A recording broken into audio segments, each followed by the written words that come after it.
Businesses are slowly getting back to normal after a worldwide cyber outage.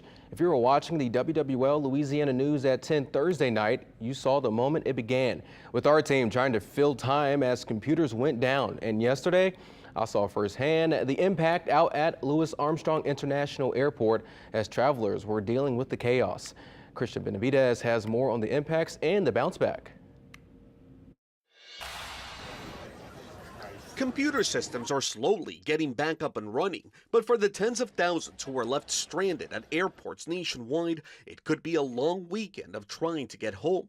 Just ask Sandy Trim Autry in Portland.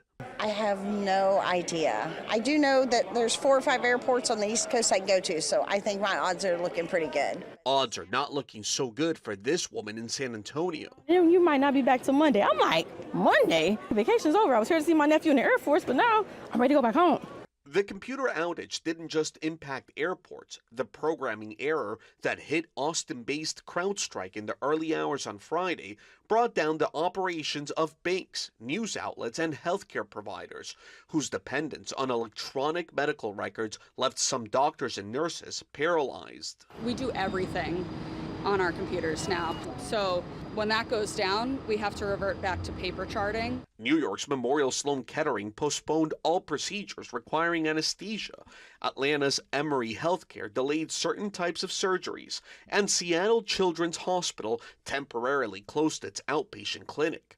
George Kurtz is CrowdStrike's CEO. We'll do the hot wash and how this happened and ensure it doesn't happen again. The disruption is likely to ripple through the weekend and now raises questions about a computer network so vastly dependent on a single company. Christian Benavidez, CBS News. And checking on flight statuses out at MSY, we're still seeing plenty of delays and cancellations. Good news now is that the statuses should be accurate on the website, so at least you'll get a heads up. Yesterday, even that information was impacted and not up to date.